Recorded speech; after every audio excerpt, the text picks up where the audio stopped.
Hi, my name is Emily Carter, and I'm 24 years old. I never imagined my own family would betray me like this. The day my sister received a brand new car for graduating high school, while I was handed a $24,000 bill for rent, changed everything. Now they're begging for my help, but I learned my worth the hard way. Before I dive into this story, I'd love to know where you're watching from. Drop your location in the comments, hit that like button, and subscribe if you want to hear more stories about standing up for yourself. Trust me, what happened next in this family drama will shock you. It was a perfect June afternoon. My parents had transformed our suburban backyard in Boise, Idaho, into a graduation wonderland for my sister Lauren. Green and gold balloons, our high school colors, bobbed in the gentle breeze. A professionally printed banner reading "Congratulations, Graduate" hung across the patio.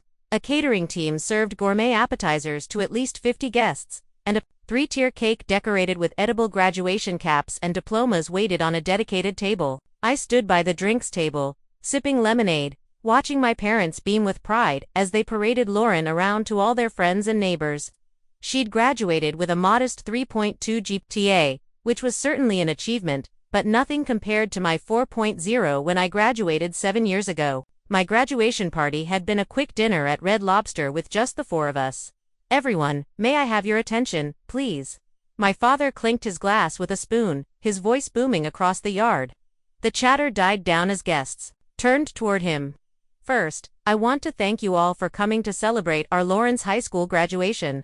Cheers erupted, and Lauren did a little curtsy, her graduation cap tilted perfectly on her blonde hair. "As you all know, Lauren will be heading to Boise State University this fall." My father continued, "and her mother and I couldn't be prouder. Lauren, honey, come here." My sister bounded over to our parents, her face glowing with anticipation. My mother stood beside my father, clutching an envelope with a huge red bow on it. "Honey, for all your hard work, we wanted to give you something special to start this new chapter of your life," my mother said, handing Lauren the envelope. Lauren tore it open, her eyes widening as she pulled out a car key attached to a keychain with the BMW logo. She screamed, jumping up and down as my father pointed to the driveway. A brand new white BMW 3 Series with a massive red bow on the hood sat gleaming in the sun. It had to be worth at least $30,000. "Oh my God, I can't believe it!" Lauren shrieked, running toward the car. The guests followed, oohing and ohing as Lauren climbed inside, running her hands over the leather steering wheel. I forced a smile and clapped along with everyone else. I was happy for my sister, really. It wasn't her fault, our parents played favorites. But I couldn't help the knot forming in my stomach as I watched her rev the engine while my parents looked on proudly. Later that evening, after most guests had left, I was helping clean up when my father approached me with a serious expression. He held an envelope similar to Lauren's, but without the bow. "Emily, your mother and I need to talk to you," he said, gesturing toward the kitchen where my mother waited, arms crossed over her chest. I followed him, wiping my hands on a napkin. My mother's lips were pressed into a thin line as she watched me sit down at the kitchen island. "What's up?" I asked, a sense of dread building in my chest. My father slid the envelope across the counter. "This is for you." I opened it, expecting maybe a token gift card or something to acknowledge my help with the party. Instead, I pulled out what looked like an itemized bill. At the top, in bold letters, "Room and board, outstanding balance." My eyes traveled down the paper, taking in the monthly charges for rent, $500, utilities $150, food $300, and miscellaneous expenses, $100. Dating back 3 years when I'd moved back home after losing my marketing job during company-wide layoffs. The total at the bottom, $24,000. I looked up at my parents. Sure, this was some kind of sick joke. "What is this?" "We've been keeping track of your expenses since you moved back home," my mother said coolly. "It's time you settled your debt." "Debt?" I repeated, my voice barely a whisper. "You never mentioned any rent when I moved back in." "I've been buying groceries, cooking, cleaning." "That doesn't cover the cost of housing." "An adult," my father interrupted. "You're 24, Emily. It's time you took financial responsibility." I stared at them in disbelief, my gaze shifting between them and the $24,000 bill in my trembling hands. Just hours ago, they had gifted my 17-year-old sister a $30,000 car for graduating high school, and now they were billing me for living in my childhood home during a financial crisis. That night, As I lay in bed staring at the ceiling, I made a decision that would change everything. They had no idea what was coming. The bill wasn't really a surprise when I thought about it. The favoritism had always been there, woven into the fabric of our family, like an ugly pattern you eventually stop noticing. Looking back, I could trace it to our earliest childhood memories. When I was 7 and Lauren was just born, I remember my grandmother visiting with gifts for both of us. I received a coloring book and crayons. Lauren got a savings bond for college. The baby needs to start saving early, my grandmother had said, while my parents nodded approvingly. No one mentioned that I might need college savings. As we grew up, the pattern continued. My straight A's were met with casual nods and comments like, "That's what we expect from you, Emily." Meanwhile, Lauren C's would earn her ice cream trips and praise for really trying her best. When I won the state science fair in 8th grade, my parents skipped the award ceremony because Lauren had a cold, not the flu. I worked hard anyway, believing that achievement would eventually win their approval. In high school, I juggled honors classes, volleyball team captain responsibilities, and the school newspaper editor position. I graduated as valedictorian with a full scholarship to Boise State University, though only a partial one that covered tuition but not room and board. "You're so smart, you'll figure it out," my father had said when I asked about covering my dorm costs. I took out loans and worked 2 part-time jobs throughout college. One at the campus bookstore and another waiting tables on weekends. Meanwhile, my parents started Lauren's college fund the day she was born. They hired tutors at the first sign of academic struggle and rewarded her mediocre grades with shopping sprees because she tried her best. And not everyone is naturally smart like Emily. My college graduation was celebrated with that Red Lobster dinner I mentioned. My mother complained about heartburn halfway through, so we skipped dessert. "They gave me a $100 gift card to Target for your new apartment essentials," my mother had said. 4 years later, they threw Lauren a graduation party that rivaled small weddings when she finished high school with her 3.2 GPA and the BMW, of course. $30,000 sitting in the driveway while I was staring at a bill for $24,000. After college, I'd landed a promising marketing position at a growing tech company in Spokane, Washington. The salary wasn't impressive for an entry-level role, but the growth potential was there. I rented a small apartment with a roommate, faithfully paid my student loans, and started building my professional reputation. Then came the economic downturn. Our company lost 3 major clients in a single quarter. The layoffs started with the newest hires, including me. With just 2 weeks of severance and a competitive job market flooded with experienced marketers who had also been laid off, my modest savings evaporated quickly. Moving back home was supposed to be temporary, just until you get back on your feet, my mother had said as I carried my 2 suitcases into my old bedroom, which had remained largely unchanged since high school. There had never been any mention of rent, not once. Instead, I'd contributed. In other ways, buying groceries weekly, cooking dinner most nights, cleaning the house, driving Lauren to her various activities when my parents were busy, and running errands for my mother. I'd been applying for jobs consistently, but the market remained tough. I'd had a few interviews that went well but ended with the same response: "We've decided to go with a candidate who has more experience." I'd even taken freelance marketing projects when I could find them, carefully saving every dollar. My plan had been to build up enough savings to cover first and last month's rent, plus a security deposit on a new apartment, and have a cushion of at least 3 months of expenses before moving out. I was about 80% of the way to my goal when Lauren's graduation arrived. During those 3 years at home, I'd watched my sister continue to be the golden child. My parents bought her a MacBook Pro when she started high school because she needed it for assignments. They funded her spring break trip to Miami with her friends because she worked so hard and deserved a break. They never questioned her spending habits or when she would become financially independent. Meanwhile, they monitored my job search with increasing impatience. "Have you applied anywhere today?" became my mother's standard greeting. My father would scrutinize my freelance earnings, suggesting I wasn't trying hard enough to find full-time employment. If I bought myself anything beyond necessities, even just a $5 coffee, I would return home to subtle comments about frivolous spending. Lauren, now graduated and BMW equipped, had developed an entitled attitude that matched our parents' treatment of her. She would leave her dishes in the sink, expecting me to clean them. She would borrow my clothes without asking and return them stained or stretched out. When I confronted her, she would roll her eyes and say, It's not like you have anywhere important to go anyway. The night of her graduation party, after receiving my shocking bill, I lay in bed scrolling through years of family photos on my phone. In almost every one, Lauren was centered, usually with our parents' arms around her, while I stood slightly apart or took the photo. The visual evidence of my peripheral role in the family hit me harder than the bill itself. You were never the favorite, I whispered to myself in the darkness, and you never will be. That realization, as painful as it was, became the first brick in the foundation of my new life. The morning after Lauren's graduation party, I woke up early, the $24,000 bill still sitting on my nightstand where I'd left it. I'd barely slept, my mind racing through calculations and options. I could drain my savings account to make a dent in it, but that would destroy all my progress toward independence. I could set up a payment plan, but that would mean staying in this toxic environment even longer, or I could leave.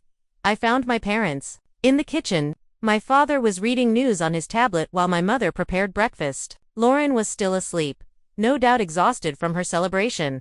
The new BMW key sat prominently on the counter, catching the morning light. "Good morning," I said, clutching the bill in my hand. My voice was steadier than I expected.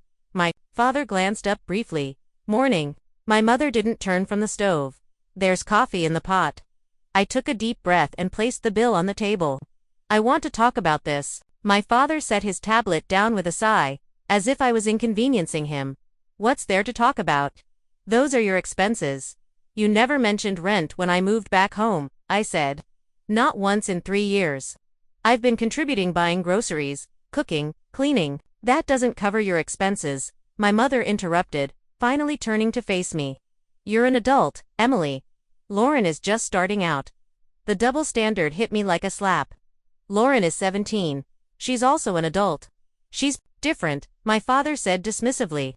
"She needs more support, and I didn't." My voice rose slightly. "I lost my job during mass layoffs. I've been applying everywhere, taking freelance work, saving carefully." "We've carried you long enough," my father cut in. 3 years, Emily. Most parents would have kicked you out after 1. My mother nodded in agreement. "We're not running a charity here." Just then, Lauren shuffled into the kitchen, her hair a mess, still in her pajamas. She yawned dramatically, grabbing her BMW key and admiring it before pouring herself coffee. "What's going on?" she asked, looking between us. "Emily is upset about her bill," my father explained. Lauren glanced at the paper on the table, then at me, a smirk forming on her face. "Maybe you should learn to stand on your own feet," she said. "You can't live with mom and dad forever." The condescension in her voice, from my younger sister who had never paid for anything in her life, was the final straw. "I've been standing on my own feet since I was 18, I replied, my voice quiet but firm. "I worked through college. I paid my own rent until I lost my job in a recession. I've been contributing to this household while searching for work. Meanwhile, you just got a $30,000 car for managing to graduate high school with a B average. Don't talk to your sister that way," my mother snapped. "She worked hard for her grades. And I didn't." I asked incredulously. "That came naturally to you," my father said, as if my academic success somehow counted less because it hadn't been a struggle. I looked at each of their faces, my father's irritation, my mother's dismissal, Lauren's smugness, and suddenly saw with perfect clarity what I had been denying for years. I would never be valued equally in this family. Never. "I'll be out by the end of the week," I said quietly. My mother scoffed. "And go where? You can barely afford rent here." "I'll figure it out," I replied. "I always have." I turned and walked out of the kitchen, my heart pounding but my mind strangely calm. In my room, I closed the door and leaned against it, taking deep breaths to steady myself. Then I picked up my phone and called Sarah, my best friend since college. "Hey, what's up?" Sarah answered cheerfully. "Do you still have that spare room you mentioned?" I asked, my voice cracking slightly. "Yeah, why? Are you okay?" Concern filled her voice. I explained everything, the car, the bill, the confrontation. Sarah listened without interrupting, then said without hesitation, "Move in tomorrow." "Seriously, I've been wanting a roommate anyway." Tears of relief filled my eyes. "I can pay rent, I have savings. We'll figure it out," Sarah assured me. "Just get out of that house." After we hung up, I sat on my bed, looking around at the room I'd grown up in, the debate trophies gathering dust on the bookshelf, The faded honor roll certificates pinned to a corkboard, the photo of me at college graduation, just me, because my family had left immediately after the ceremony to get back for Lauren's dance recital. I realized I was worth more than this, more than being the family afterthought, the responsible one who was punished for her independence while my sister was rewarded for her dependence. Worth more than a $24,000 bill while my sister got a $30,000 gift. I pulled my suitcases from the closet and began to pack, a strange sense of lightness filling me despite the circumstances. For the first time in years, I was making a decision solely for myself. Packing was surprisingly emotional. Each item I picked up carried memories, some good, many painful. I was determined to take only what truly mattered, partly for practicality's spare room wasn't large and partly as a symbolic fresh start. I sorted my clothes methodically, selecting versatile pieces for job interviews and everyday wear. Books that had shaped my thinking made the cut, while high school yearbooks stayed behind.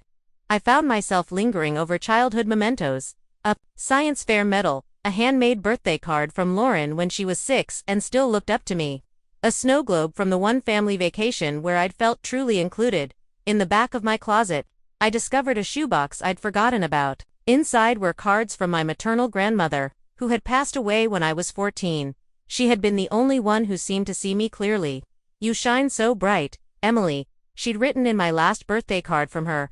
"Never let anyone dim your light." I carefully packed the box, her words feeling like a message sent across time. While searching for my birth certificate in my parents' home office, I stumbled upon a larger discovery. In a filing cabinet under Emily, I found a stack of mail addressed to me, mail I'd never seen. Job rejection letters, yes, but also 3 interview requests I'd never known about, dating back months. One was from a marketing firm I'd been particularly excited about. The email address they had for me was incorrect by 1 letter, an error that seemed suspicious. Even more disturbing was an email printout from another company stating, "Following our conversation about your daughter's application, we've decided to pursue other candidates." The date coincided with a period when my father had been particularly critical of my lack of effort in job searching. Had my parents deliberately sabotaged my job prospects to keep me dependent? The thought made me physically ill. I took photos of everything as evidence, then continued searching. In another folder labeled Emily Financial, I found copies of credit card statements from accounts I hadn't opened and student loan documents with unfamiliar signatures that looked vaguely like mine. My hands shook as I photographed these too. As I was replacing the files, I overheard my parents talking in the kitchen below the office. "What are we going to do if she actually leaves?" my mother asked. "She won't," my father replied confidently. "Where would she go?" She cooled down, realized she has no options, and agreed to a payment plan. "We can use that money for Lauren's spending allowance at college." My blood ran cold. They never intended the bill as a legitimate expense. It was a control tactic, a way to extract money from me for Lauren's benefit. I finished packing with renewed determination. By evening, my entire life fit into 2 suitcases, a backpack, and 3 medium boxes. Sarah would arrive in the morning to help me move everything to her apartment. That night, I slept surprisingly well, my decision solidified. The next morning, I carried my first load downstairs as my parents were having breakfast. "What are you doing?" my mother asked, eyes widening at my suitcases. "Leaving," I said simply. "Sarah's picking me up in 20 minutes. My father put down his coffee cup. "Don't be ridiculous, Emily. Where will you go? How will you afford it?" "I have savings," I replied. "I've been preparing to move out for months." My mother looked genuinely shocked. "But your bill?" "I'm not paying it," I said calmly. "You never mentioned rent until yesterday." "That's not how agreements work." Lauren appeared in the doorway, still in her pajamas, despite it being nearly 10 a.m. "You're actually leaving?" For the first time, she looked uncertain. "Who's going to help me with my college applications?" The selfishness of the question was so typical that I almost laughed. "I'm sure Mom and Dad will hire someone. They always make sure you have whatever you need." I continued bringing boxers down as my parents followed me around, their shock turning to anger, then to bargaining. "We can reduce the bill," my father offered as I waited by the front door for Sarah. "We were just trying to teach you responsibility," my mother added. I looked at them both, feeling strangely detached. I've been responsible my entire life. That's never been the problem. When Sarah's car pulled up, I felt a surge of liberation. I loaded my belongings as my family watched from the doorway. Before leaving, I turned to them one last time. I've spent my whole life trying to earn your approval through achievement, responsibility, and contribution. I finally understand that nothing I do will ever be enough because the problem isn't you. I deserve better than this, and I'm going to find it. I didn't raise my voice or cry. I simply stated the truth and walked away, sliding into Sarah's passenger seat. As we drove off, I didn't look back. You okay? Sarah asked, reaching over to squeeze my hand. Getting there, I replied. Watching my childhood home disappear in the side mirror. Sarah's apartment was a modest 2-bedroom in a safer part of Boise than I could have afforded on my own. The spare room was small but bright, with a window overlooking a community garden. We spent that first day arranging my limited possessions, turning the empty space into something that felt like mine. That night, sitting on my new twin bed under fresh sheets Sarah had bought as a welcome home gift, I experienced a conflicting wave of emotions: grief for the family relationship I'd never had, relief at escaping toxicity, fear about my uncertain future, and a surprising sense of possibility. The very next day, I received an email response to an application I'd submitted weeks earlier. A financial consulting firm in Boise wanted to interview me. The timing felt like cosmic confirmation. 3 days later, dressed in my most professional outfit and armed with a portfolio of my marketing work, I walked into their office. The interviewer, Diane, was impressed by my freelance projects and the way I'd maintained professional development, despite my employment gap. "We need someone who can think creatively under pressure," she told me. "Your experience navigating career challenges shows resilience. When can you start?" I left with a job offer, not a dream position, but a solid role with benefits and growth potential. Walking back to Sarah's apartment, I felt something I hadn't experienced in years: pride in myself, undiminished by family comparison or criticism. For the first time, my achievements were truly my own. The financial consulting firm wasn't glamorous work, but it was steady. I advised clients on budget management and debt reduction, ironically, skills I'd honed through my own careful financial planning while living at home. My starting salary covered my half of the rent at Sarah's place, with enough left to rebuild my savings. And the employee benefits meant I could finally see a therapist to process the years of family dynamics. After 2 months of adjusting to my new independent life, fate intervened in the form of a chance meeting. I had developed a habit of working at a coffee shop near our apartment on Saturday mornings, enjoying the ambient noise and change of scenery.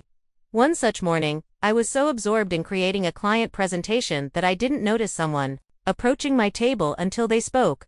Emily Carter. I looked up to see Dr. Thompson, my favorite economics professor from college. He'd been the one who recognized my aptitude for data analysis and encouraged me to combine it with my marketing degree.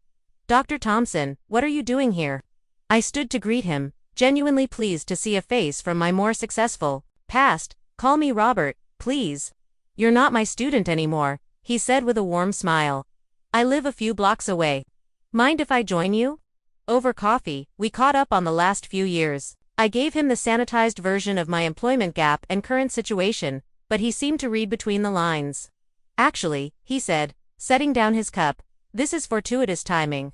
I've been meaning to reach out to alumni with your skill set." He explained that he'd taken a sabbatical from teaching to help launch a tech startup focused on financial literacy tools for young adults.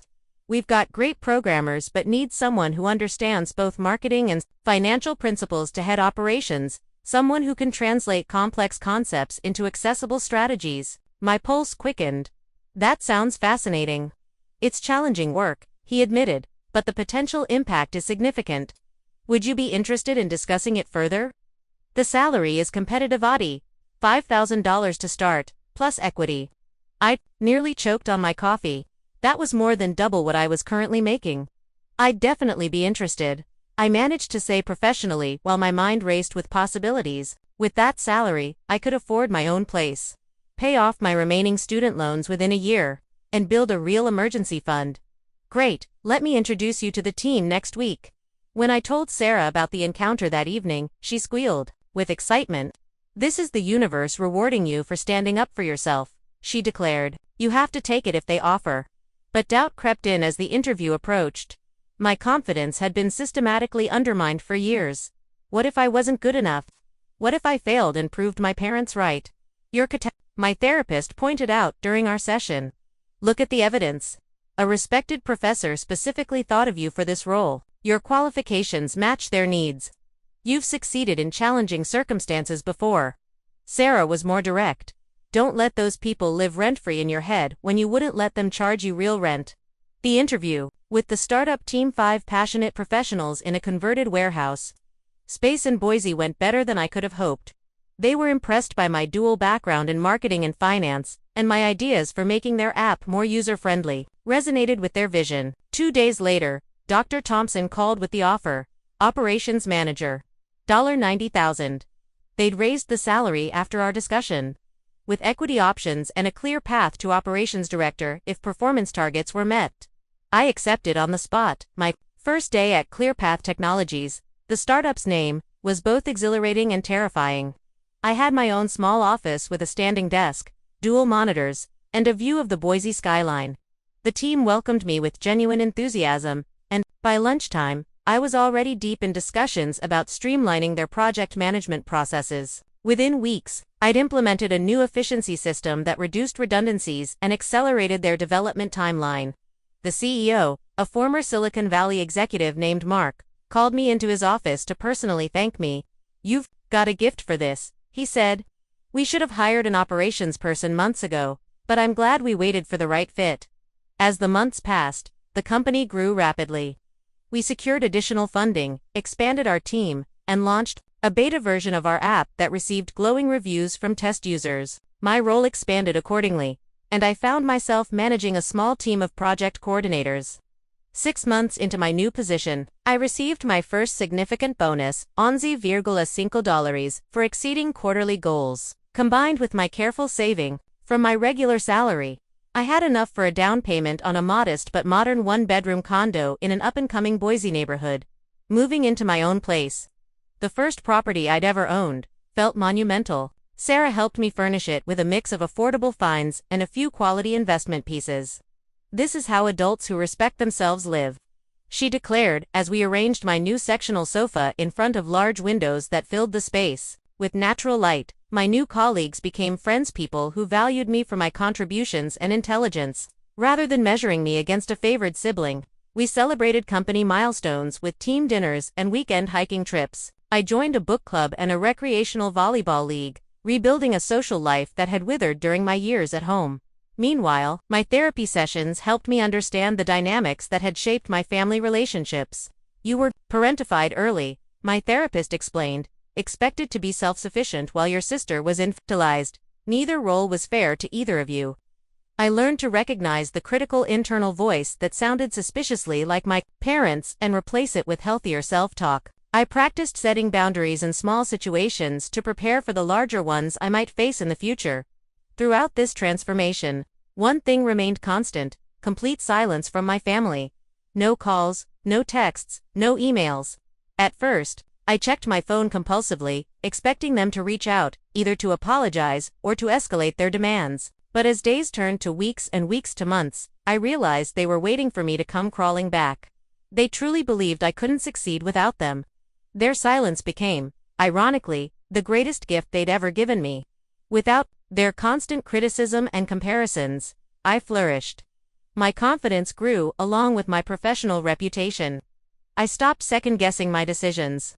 I learned to trust my judgment. 6 months of silence stretched to a full year. I celebrated my 25th birthday with friends who truly cared about me.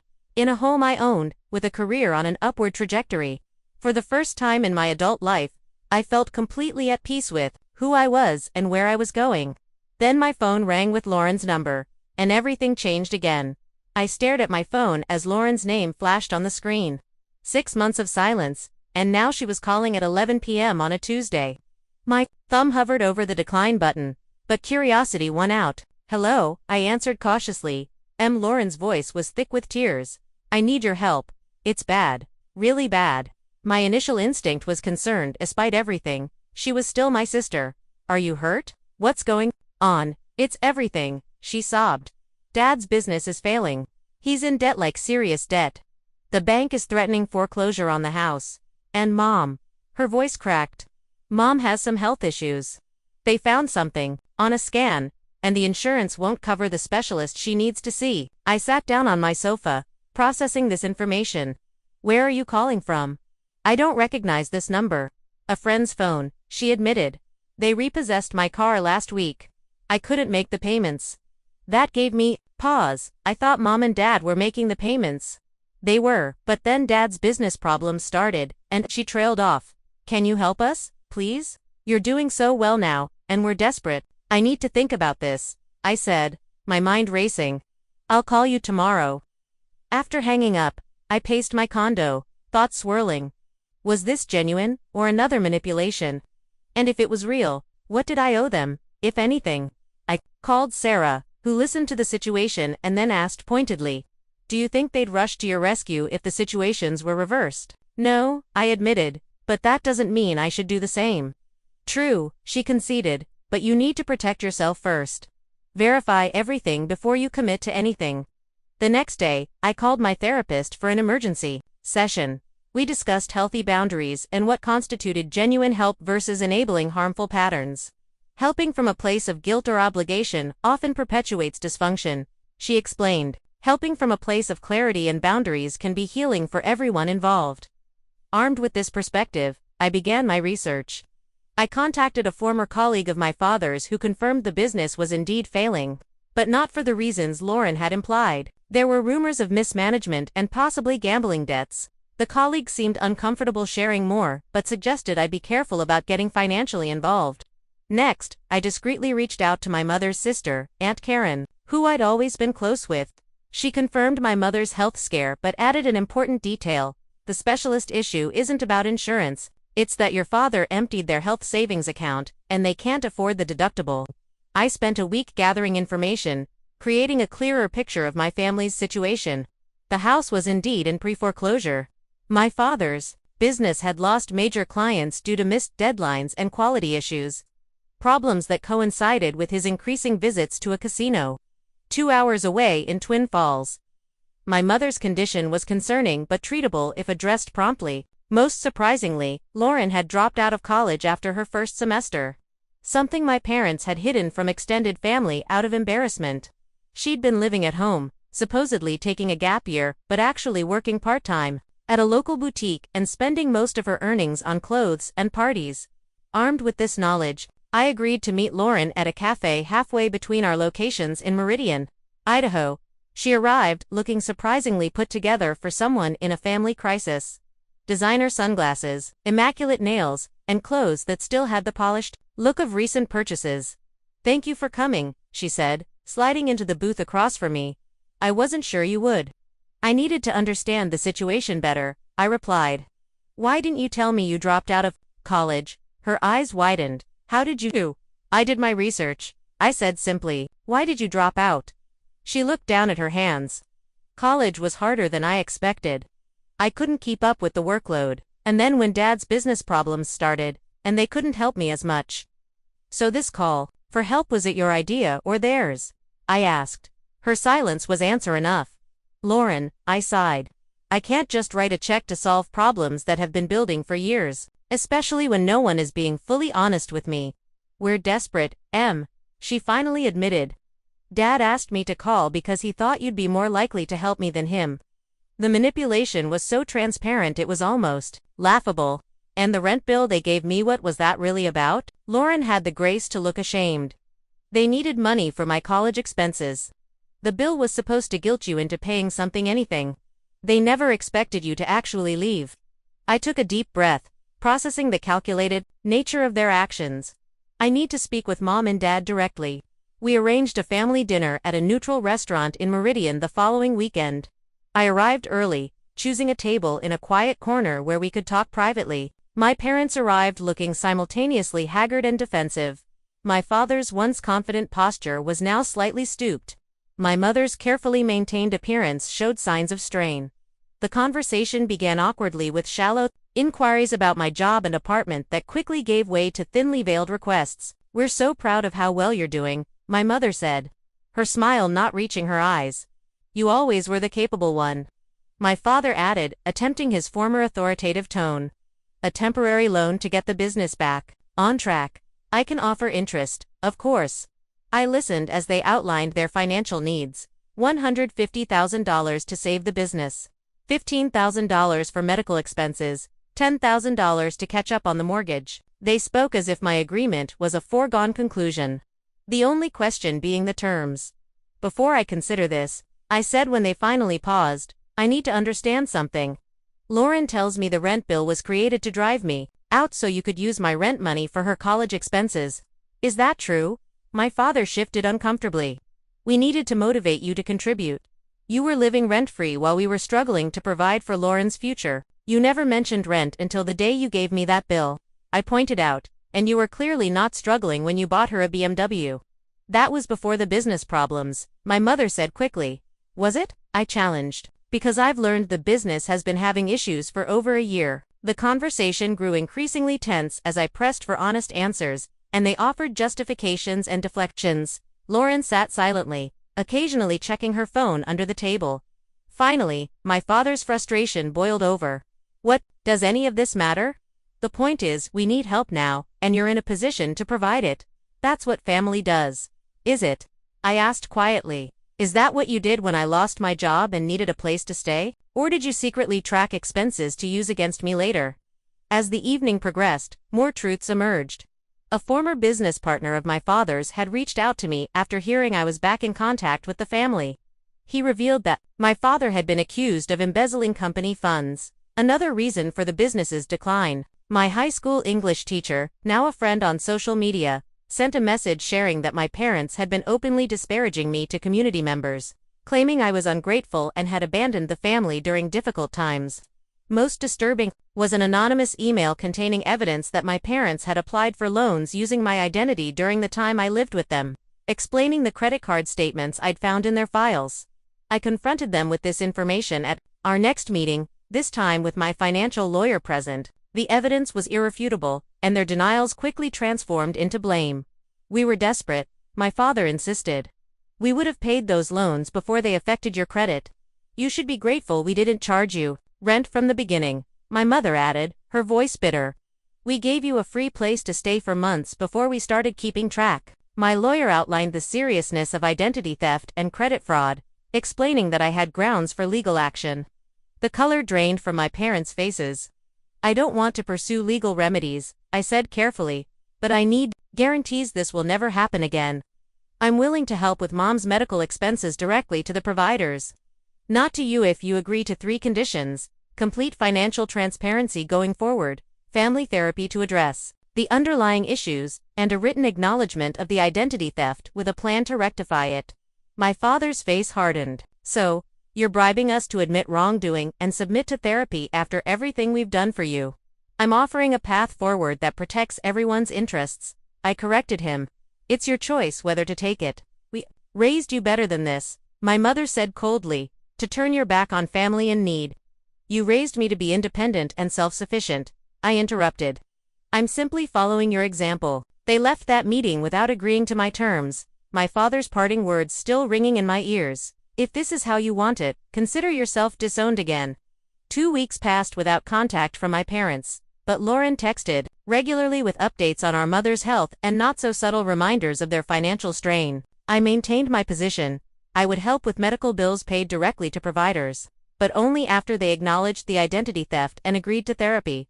Finally, they suggested another family dinner, this time at an upscale restaurant in Boise I knew they couldn't afford. It was clearly an attempt to project success they didn't have, but I agreed to meet them.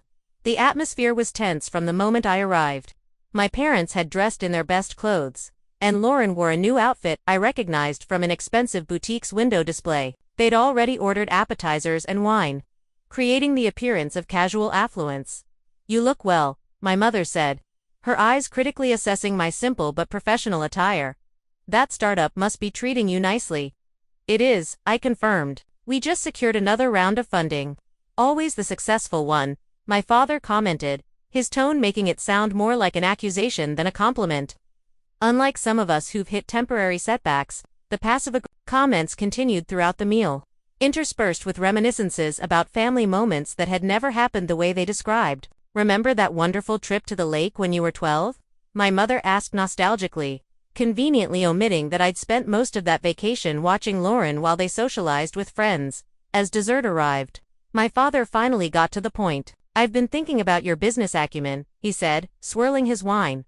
"Perhaps we could work together. Alone, let's call it an investment of $100,000. Would save my business and give you a stake in a company with decades of history." The figure was double what he'd initially requested, and there was no mention of my mother's medical needs, which had supposedly been the urgent concern. "What about Mom's treatment?" I asked.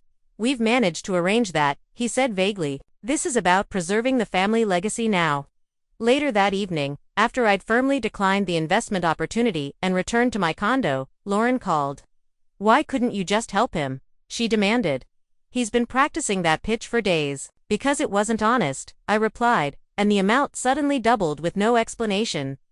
There was a pause. "He thought, since your company got more funding, you could afford more," she admitted.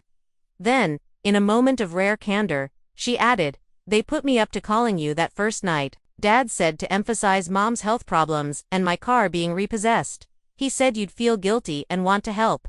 "And did they tell you to hide that you dropped out of college or that Dad's business problems are partly due to gambling?" Another pause. "How did you know about the gambling?" "I did my research, Lauren. Something you might consider doing before getting involved in their schemes." The next day, I received a disturbing call from my father's business partner, Marcus Taylor. He'd heard through mutual connections that my father was claiming I would be investing in the business. "I felt I should warn you," Marcus said gravely. "There are issues beyond what you probably know. The gambling is bad, yes, but there are also pending investigations into some financial irregularities." "Embezzlement?" I asked, recalling our earlier conversation. "Among other things," he confirmed. "I'd advise against putting any money into that business. It could make you liable for issues you had nothing to do with." The warnings continued to accumulate. My former high school teacher, Mrs. Patterson, reached out again after running into my mother at the grocery store.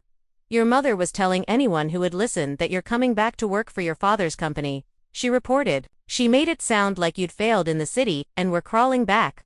Most alarming was an anonymous email I received containing evidence of loan applications submitted in my name. Just the previous week, after our discussions about the identity theft, attached were copies of applications for a $50,000 personal loan and a $25,000 home equity line of credit, both using my information and forged signatures. I immediately contacted my lawyer, who advised filing a police report and placing fraud alerts on my credit. "This is beyond family dysfunction," he warned. "This is criminal activity." Armed with this evidence, I arranged to meet my parents, not at a restaurant, but at my lawyer's office in Boise. They arrived looking indignant, but their expressions changed quickly when I presented the loan applications. "This ends now," I said firmly. "I have two options for you. We can handle this as a family matter with strict conditions, or I can press charges for identity theft and fraud." My father's face reddened. "You wouldn't dare. We're your parents." "Parents don't steal their children's identities," my lawyer interjected calmly. "Ms. Carter has been more than reasonable given the circumstances." I outlined my terms. They would sign an affidavit acknowledging the identity theft, and agree to credit monitoring that would alert me to any applications in my name. They would attend family therapy with a specialist in financial abuse, and they would create a legitimate repayment plan for my mother's medical expenses, which I would help with under these conditions. "This is extortion," my father sputtered. "This is a lifeline," I corrected him. "One you don't deserve, but I'm offering it anyway." My mother, who had been uncharacteristically quiet, finally spoke. "And if we refuse?" My lawyer answered for me. "Then Ms. Carter will file a police report today. And you'll likely face criminal charges for fraud, identity theft, and possibly elder financial abuse given the pattern of behavior." They left without signing the agreement, my father's partying shot. "A threat to tell everyone what kind of daughter you really are." That evening, I received a text from Lauren. "They're saying they're going to disown you for real this time. Cut you out of the will and everything." I laughed in spite of myself. "What will?" "Dad's in debt, the house is in foreclosure, and they've burned through any savings they had." "I know," she responded after a long pause.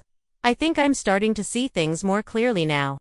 It was the first genuine connection we'd had in years. The months following that confrontation were transformative, both professionally and personally. ClearPath Technologies continued its upward trajectory, and with it, my career. Our app launched to widespread acclaim, helping thousands of young adults navigate financial literacy. My role expanded to Chief Operations Officer, complete with a substantial salary increase and additional equity in the company, which was now valued at 8 figures. Business publications began to take notice of our success. When Forbes featured our company in an article about innovative financial technology, they included a profile of the executive team. There I was, Emily Carter Koo, described as a rising star in financial operations with a unique blend of marketing insight and analytical precision. I saved the magazine, not out of vanity, but as a tangible reminder of how far I'd come. The article now hangs framed in my office, alongside my degree and professional certifications. With my increased financial security, I purchased a stylish, 2-bedroom condo in one of Boise's most desirable neighborhoods, a stark contrast to the suburban home where I'd felt so unwelcome. Floor-to-ceiling windows offered panoramic city views, and the modern kitchen became my sanctuary for weekend cooking experiments. It was everything my parents' house wasn't: peaceful, exclusively mine, and free from emotional landmines. More meaningful than the material success was the scholarship fund I established through our company's charitable foundation. The New Beginnings Scholarship provided financial assistance to students from dysfunctional families, particularly those who lacked parental support. The application included an essay about overcoming family adversity, and reading the submissions reminded me that my experience, while painful, was far from unique. Your personal story inspired this, didn't it? Mark, our CEO, asked when I presented the scholarship proposal. Sometimes the hardest beginnings lead to the strongest futures, I replied, neither confirming nor denying, but knowing he understood.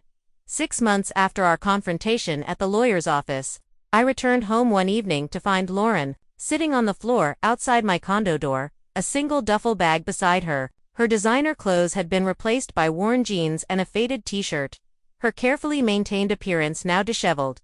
"They kicked me out," she said simply. "I couldn't afford rent, and when I suggested they were being hypocritical after the way they treated you," she shrugged, leaving the rest unsaid. I invited her in, ordered takeout, and listened as she explained the past months.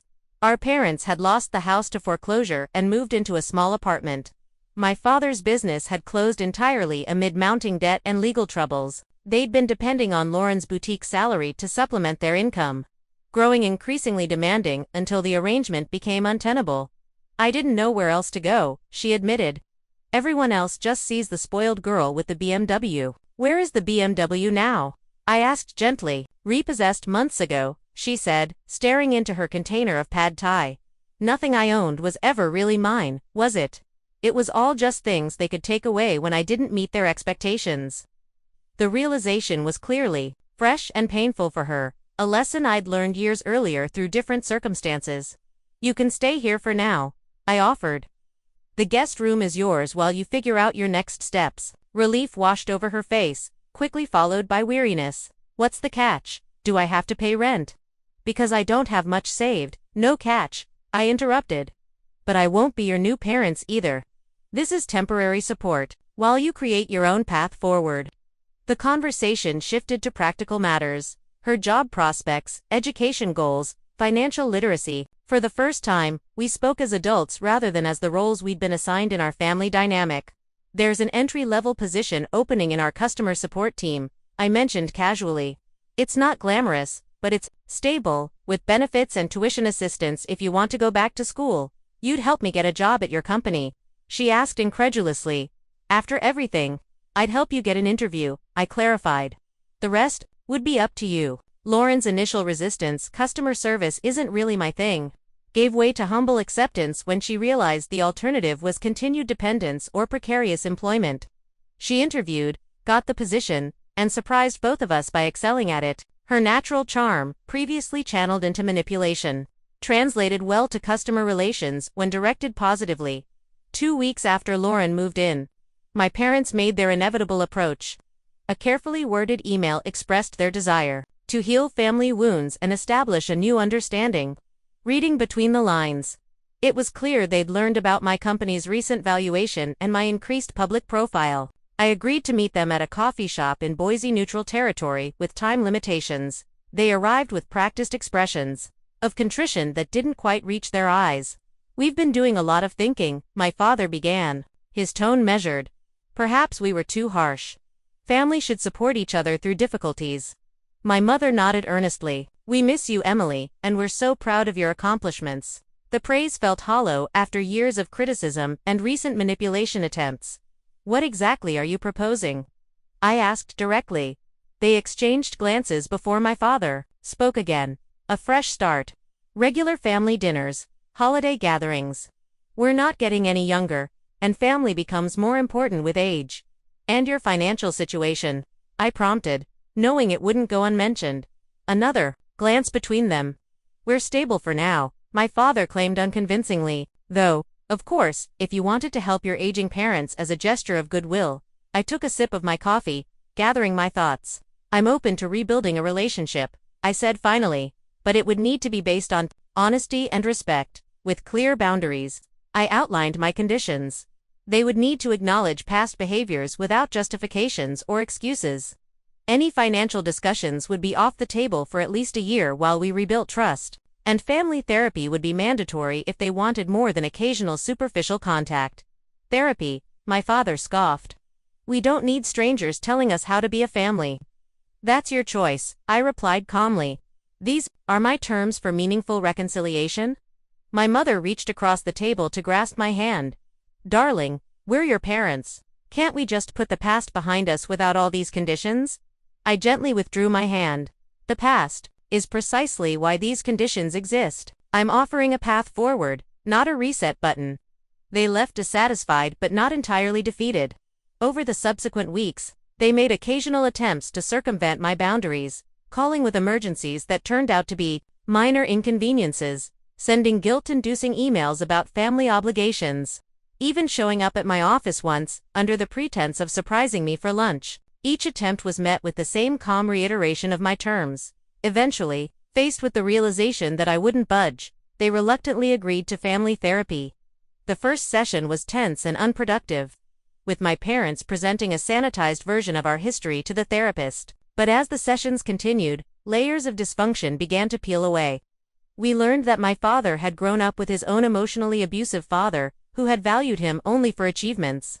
My mother had been raised by parents who had faced financial insecurity and had instilled in her a desperate need for stability at any cost. We projected our own wounds onto our children.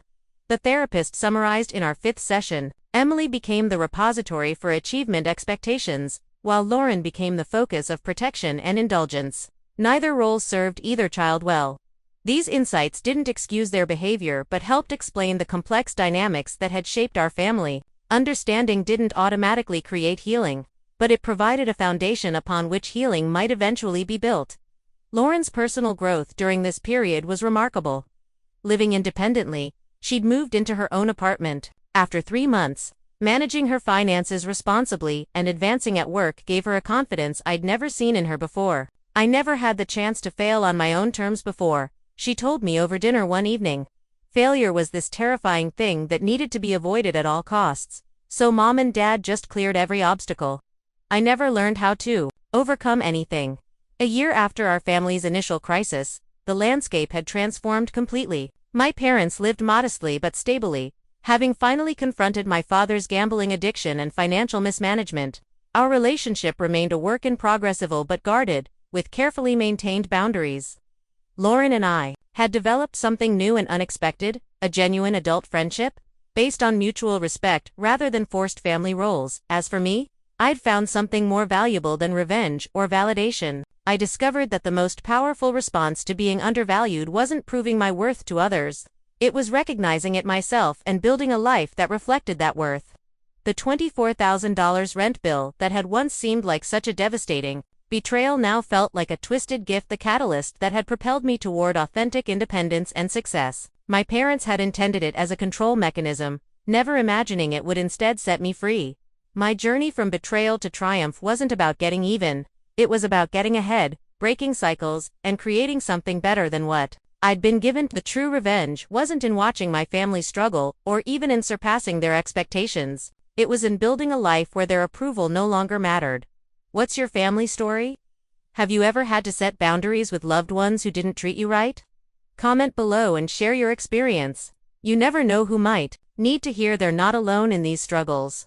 Don't forget to like this video if it resonated with you. Subscribe for more stories about overcoming family challenges. And share with someone who might need a reminder of their own worth. Thank you for listening to my journey.